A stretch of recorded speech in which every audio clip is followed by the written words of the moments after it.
Après, plan A, plan B. Alors, il y a une petite musique qui se répand dans les médias mainstream, c'est fait pour nous nuire. Je parle la France insoumise. C'est de commencer à dire oui, sur le plan B, ils vont baisser leur froc. Le plan B, ils sont en train de le mettre dans le placard, ou de le mettre dans un puits et de jeter la clé du puits, etc., etc. C'est faux. Le plan B est une option tout à fait sérieuse. La France insoumise prévoit sérieusement un plan B. Et la France insoumise prévoit sérieusement un plan A. Le plan A, c'est quoi? Le plan A n'est pas, contrairement à ce que j'entends beaucoup, y compris chez une partie des insoumis, j'entends ça. Je leur dis, à ceux qui croient ça, relisez les 2 pages de l'Avenir en commun qui en parlent. Le plan A, ça n'est pas on va proposer de faire une politique France insoumise à tous nos partenaires européens. Plan A. Et s'ils ne sont pas d'accord, on se casse. Plan B. C'est pas ce qui est marqué. Plan A. Alors effectivement, on suggère que toute l'Europe fasse comme nous on propose. On est, on est sans illusion sur la probabilité que ça se produise, puisque notamment parce que notamment parce qu'en Europe, il y a un truc qui s'appelle l'Allemagne, et donc bon, bref. Donc, mais toujours dans le plan A, il y a, si on ne peut pas faire tous ensemble une politique de type France insoumise, on va faire avec d'autres pays européens ce qu'on appelle une option de retrait, un opt-out. C'est-à-dire qu'on dira, bon, voilà l'ensemble des règles de l'Union européenne que nous n'appliquons plus. Voilà, bonne journée. Plan A. Mais là, on n'a pas besoin. Alors, quelqu'un vient de dire, je le dis pour la captation, quelqu'un vient de dire, et l'Allemagne accepterait ça, mais on n'a pas besoin de l'accord de l'Allemagne, car désobéir aux traités européens, c'est légal.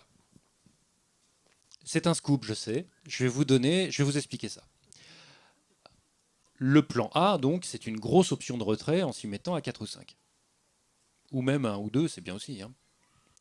Alors, non, mais je vous raconte ce qui est marqué dans le programme. Après, on peut discuter sur. Mais là, je vous raconte ce qui est marqué dans le programme. Et donc, je ne veux pas être trop technique, mais concrètement, l'Union européenne n'est pas un État. Elle n'a pas de souveraineté. L'Union européenne n'a pas de souveraineté. Ce n'est pas un État fédéral, ce n'est même pas un État. C'est une organisation internationale, comme les Nations Unies, comme l'UNESCO, etc. L'Union européenne est une organisation internationale. Les seuls qui aient une souveraineté, ce sont les États membres de l'Union européenne, et ils n'appliquent les règles de l'Union européenne que parce qu'ils ont signé des traités dans lesquels, eux, États souverains, ils acceptent d'appliquer ces règles. La source fondamentale du fait qu'on respecte les règles européennes, c'est notre signature à nous, France, État souverain. D'accord? Très important, ça.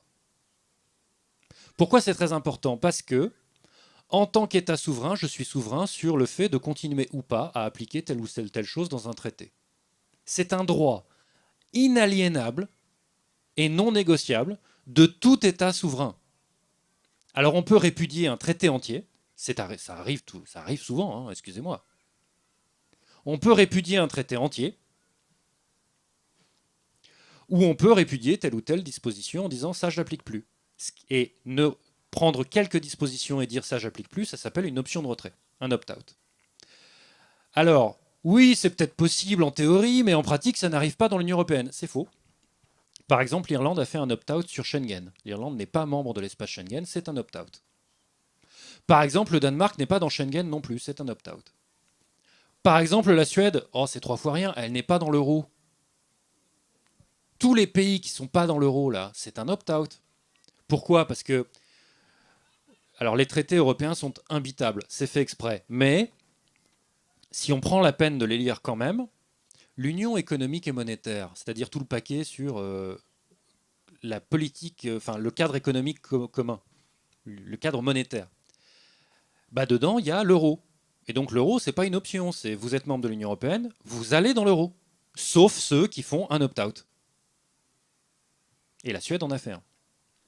Et d'autres pays ont fait un opt-out. Bien. Et donc ça, c'est valable pour n'importe quelle disposition. Par exemple, il y a des coopérations de sécurité et de défense dans l'Union européenne. Il y a des pays qui ont dit, moi je suis un pays neutre, je signe pas ça. Ok. Et il y a deux types, pour finir d'exposer ça, il y a deux types d'opt-out. Il y a l'opt-out gentiment et il y a l'opt-out fermement. Alors l'opt-out gentiment, c'est, écoutez, on va négocier tous ensemble, nous, États membres, et puis je vais vous dire, voilà ce que je ne veux pas faire, et on va négocier ça tranquillement, on va en discuter, et puis à la fin, je vais le faire. C'est le Danemark qui a fait ça, par exemple. Il a négocié avec ses partenaires, il a dit, voilà, je vais faire un opt-out, on va mettre ça par écrit, etc. Bon. Et puis il y a la méthode, par exemple, suédoise. Vous savez, ces odieux nationalistes, radicaux, populistes, les Suédois. Vous voyez, donc des types assez, enfin des gens assez calmes. Hein. Bon, eux, ils ont dit bon ben l'euro, on l'a toujours pas fait. On va faire un référendum. C'est 2002 ou 2003, je sais plus. Et la population a voté non. Et là, ils ont fait un truc qui pour nous Français est dingue. Comme le peuple avait voté non, et ben ils ont dit non. Voilà. Et donc ils ont dit à la Commission européenne et à leurs partenaires européens, ben l'euro, on le fera pas. Ils ont rien négocié. Hein. Ils ont dit on le fait pas. Et donc ben la Suède n'est toujours pas dans l'euro. C'est un opt-out. Et donc le plan A, c'est un opt-out au périmètre généreux hein, d'opt-out. Mais c'est juste un opt-out. C'est désobéir au traité européen sur toute une partie de ce qu'il prévoit et c'est totalement légal.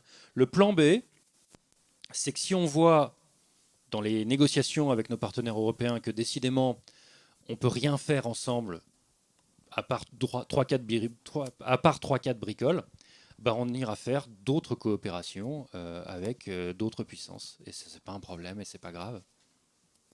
Voilà. Donc, et j'insiste sur un point fondamental, à mon avis fondamental, c'est que l'articulation plan A, plan B, c'est la façon intelligente de réussir enfin à unir tous ceux qui veulent autre chose que cette Union européenne. Pourquoi ? Parce qu'on ne va pas se mentir, parmi tous ceux qui veulent autre chose, il y en a, ce qu'ils veulent, c'est le plan A. Ils veulent qu'on ait une Europe, mais ils veulent des traités différents. Et ils pensent que c'est possible. Sinon, ils ne le voudraient pas. Et donc, eux, ça leur va, plan A, plan B. Parce que plan A, plan B, ça veut dire on va tenter un truc dont je pense qu'il va marcher, et le plan B, derrière, ça met un coup de pression, c'est pas mal. Et donc, ils sont contents. Et puis, il y a ceux qui pensent que le plan A, ça ne marchera jamais.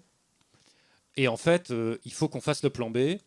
Je le souhaite, et je pense que c'est possible. Et donc, eux aussi, ils sont contents parce qu'ils disent oui, va t'amuser avec ton plan A, et puis après, on passera aux choses sérieuses, on fera le plan B. Et donc, en réalité, avec l'articulation plan A, plan B, on peut enfin avoir un front commun de tout le nom de gauche à cette Europe-là. Et donc, c'est pour ça que l'articulation plan A, plan B, elle est particulièrement bien foutue, je trouve. Je peux le dire puisque j'en suis pas l'auteur, donc je peux dire, je trouve que c'est très bien foutu.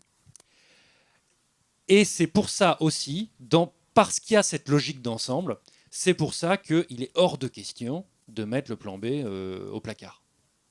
Voilà. Pour dissiper toutes ces rumeurs qui ne reposent sur rien.